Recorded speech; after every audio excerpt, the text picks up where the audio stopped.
The reason I make this video is because the question is out there, because what you find in radical non-dualism is that nothing could ever be done. All that is real is what's happening. These people propose that nothing could ever be done to achieve something spiritually. All there is what's happening, is a classic phrase. And nothing is real and there's nothing to be done. Every question posed to these guys is broken down in favor of this is all there is. And even people that I really looked up to, and I still look up to, like Jiddu Krishnamurti, who used to say that truth and inner freedom can never be accomplished by walking a beaten path, by practicing something, by studying spiritual knowledge. Yet I'm here to argue that absolutely there can be action, there's action that can be taken. And the main reason is that spiritual evolution, a spiritual development, on the one hand, is not synonymous with spiritual awakening or spiritual enlightenment on the other hand. So spiritual development, spiritual evolution includes spiritual awakening. But there's more to it than that. Spiritual awakening, spiritual enlightenment is just, it's an awakening to the formless self, yes. But it is not the goal for humanity. It is not our new evolutionary step. Spiritual awakening on itself is incomplete. So spiritual enlightened beings, I'm going to give you a good example. Ramana Maharshi. This was a guy who was spiritually enlightened in India, because that's where they're usually from.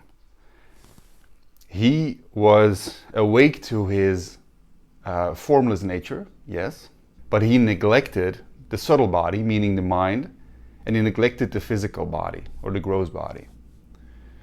He could do that because he lived in a culture where spiritual enlightenment was revered. It was, people there, if you would be awake, if you would be enlightened, you would go sit on a rock and you started talking to people, then people would form around you. And they started feeding you, they started clothing you, they started building an ashram around you. It was a culture that supported this. So people like him had no means, had no reason to actually fully spiritually develop or evolve, really. He did not need, in other words, to evolve his human factor, meaning the mind and the body, the subtle body and the gross body. So what you end up with, really, is a human being awake to universal conscious energy, which is that energy which is looking through your eyes right now, and mine. It's formless universal conscious energy. This is very distinct from spiritual evolution, because people like Ramana Maharshi were not going to create in the world. He did not procreate in the world. If that would be the evolution of mankind, then we would all just be sitting on the ground somewhere meditating, and basically, to say it very harshly, our species would get extinct. Spiritual evolution, spiritual development includes the mind. That's one thing. Second thing is that in order for spiritual awakening to come into being, it's very good to have a mind that you have trained, because awakening or being what you are, formless, is already the case. So what is the problem? The problem is that we're unaware of it. And why are we unaware of it? We are unaware because the mind is in the way. It is the mind that is posing the problem. So the training of the mind alleviates the problem. So yes, spiritual training or spiritual development, spiritual practice and knowledge is training of the mind and not of the spirit body, not of your formless nature. You're not going to train that. That is what it is.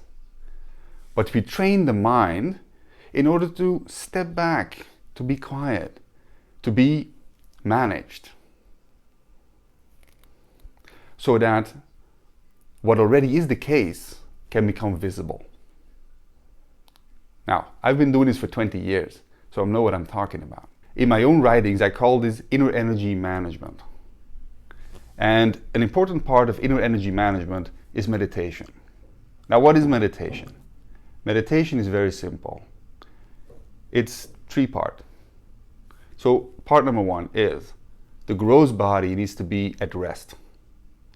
So meaning an erect spine, yes, you sit up straight, but the gross body, which is your physical body, is not doing anything. It's just at rest. That's number one, very important. That's one. Two is the subtle body.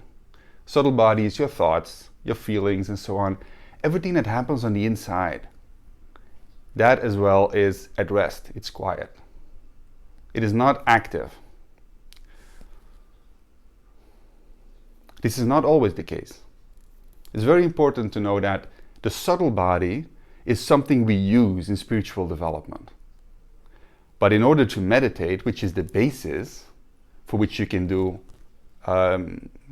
development of the subtle body, meaning your mind and so on, or you can go into what I call the deep self, which is the bridge between you as a person and universal conscious energy, which is the all. The deep self is a bridge in that. We'll get to that later, how you can get into the deep self. So meditation is very important. Second step, like we said, the subtle body is quiet. It's not active. Now the subtle body has a tendency to continuously be active because it is used to doing that. It has momentum to it.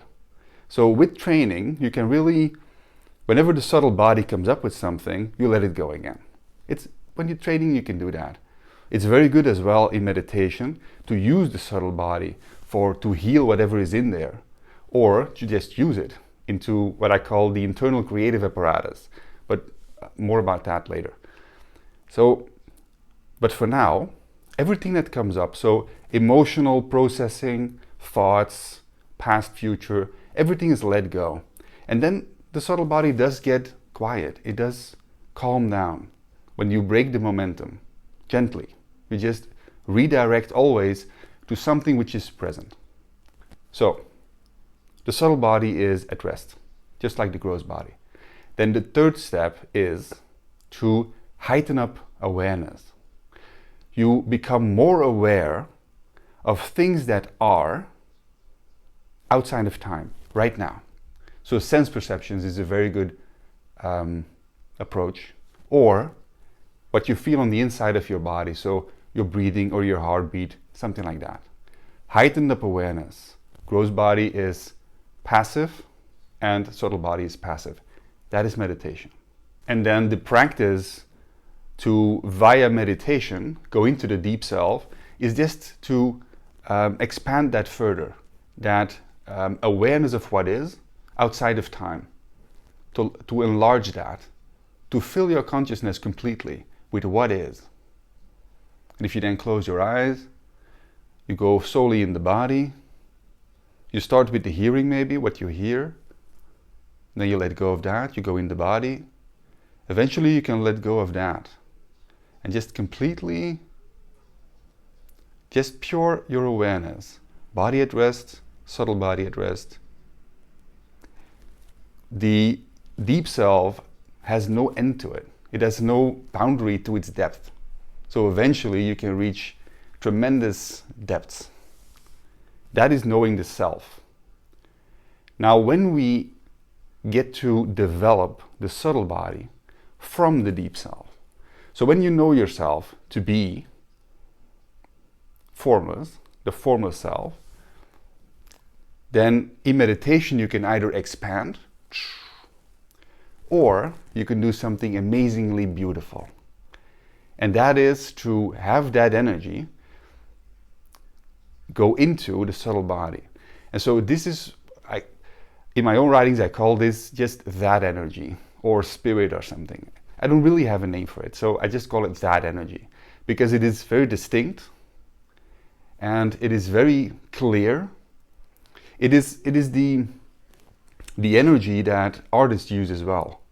When artists make their art, they don't know why it has to be as it is.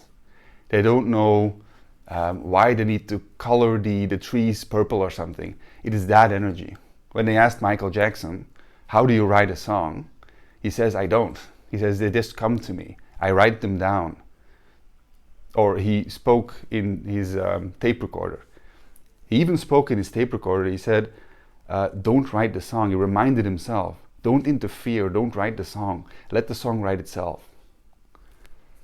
You know, when Eckhart Tolle wrote his book, The Power of Now, he said similar things. He said, it's a book that wanted to be written. It is that energy. It's the energy that guides you, that directs. When you feel it, you know it very clearly. It is very precise. It is very clear. It tells you yes or no. It is your higher self, really. But here's the beauty part. So this energy is the same energy as you find in the deep self, but it is focused. It is now being led into the subtle body. So now you feel it as excitement. And then that excitement, that energy, comes into your body, into your mind, into what I call the internal creative apparatus. And the internal creative apparatus begins to imagine form in congruence with that energy. So you start to think, maybe I should do this or that, or go there, or talk to that person. And that energy is going to guide and says yes or no. And it starts to form mentally. You start to form that which is in congruence with that energy. And then when this energy is mentally completely created, you can really give it off into the world. It kind of ripples out. It corresponds into the world. Because mentally you have created that so strong, so now it's in you. So all of your actions, all of your speech, where you go, what you say, what you do, how you respond to things, and everything is in congruence with that mental creation, created via the internal creative apparatus and that energy. And so you create that in the world. By the way, we already always do that. But if you're not guided by that energy, which is your own higher self, then you are guided, then so your internal creative apparatus is guided by conditioning, environment, fear, all the wrong things really. That's why it's so important to know yourself. If you know yourself, you know that energy. You can either zoom out, or you can focus it. Then it comes into the subtle body. And this is where we get into spiritual development and spiritual evolution, because you really want to know yourself, but you also want to recondition the subtle body, and you want to recondition the gross body, because that energy also reconditions the gross body. You get healthy, you get strong. All of the things that, like the problems that people have with food, with exercise, or with, all kinds of ailments, all of that stuff just falls away, because that energy, which is universal conscious energy, rewrites the subtle body or the gross body in the way that it should be, in the way that is real and harmonious. So you know the self. That's one.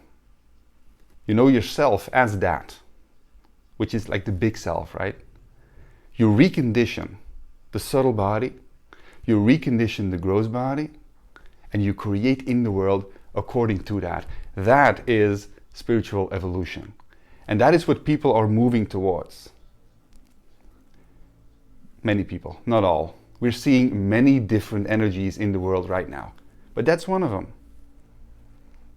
But many different energies. It's an exciting time to be alive, isn't it? But so that approach requires an active engagement. An active engagement in meditating, in knowing the self, in doing inner energy management, this is the way I call it, where we get to know completely the self. So the jiva, the human factor, gets to know the mind completely and gets to steer it. It gets steered from that energy, which is the all, and reconditions. It's an active approach because it requires discipline. It requires discipline, it requires character, and it requires action. It requires that you take the time for it and the effort, but good effort though. So yeah, this video really is just to make a case that the active approach in spiritual development is really worth it and is, I think, necessary. So I just wanted to say that. Okay, bye.